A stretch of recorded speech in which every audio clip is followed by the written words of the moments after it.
Hey, it's Cornfu. This week we're going to try our hand at block printing.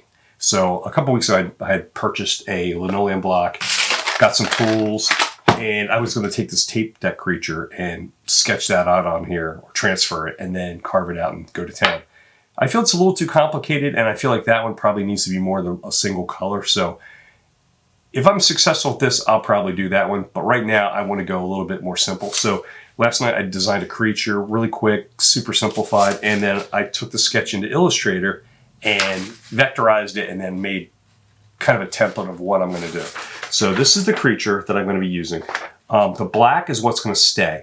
All the white is all going to get carved out. So the next step is to transfer this onto the linoleum block. I'm going to use tracing paper. I didn't have time to go find transfer paper or anything like that. And I have tracing paper, so I'm just going to try that technique and see how it works. So let's jump into this and do it.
always succeed. Sometimes you fail, and I'm not one of those fail faster guys. Whatever. That's something you post on LinkedIn. I get it. But I don't want to fail. I want to succeed. I want to win. But I failed. So it was a cool process. I learned a lot. I learned to work maybe at a smaller scale, to take my time, try not to cut my fingers by using a kind of a block hook. So when I'm carving, I'm not sliding the block. These are things you learn after the fact. But also, you have to be cognizant of how many times you're going to flip this thing so that it doesn't end up backwards. So now when I print this, because it looks right here, it's wrong when I print it. So that is the fail. So now Cornfu is now Offenrock, which sounds kind of cool. Maybe I should get that URL. But anyway, that was not what was intended. The texture of the block is pretty cool. Make sure that you have it flipped right. So you draw it one way. Don't flip it because it's going to be backwards when you put it on the block. Then when you print it, it will then consequently be correct. Now I know that. I spent a ton of time carving out my little name here, but now I know. So if I want to do more prints of this, I have to actually not put ink or paint on that part of it. I just cover it up.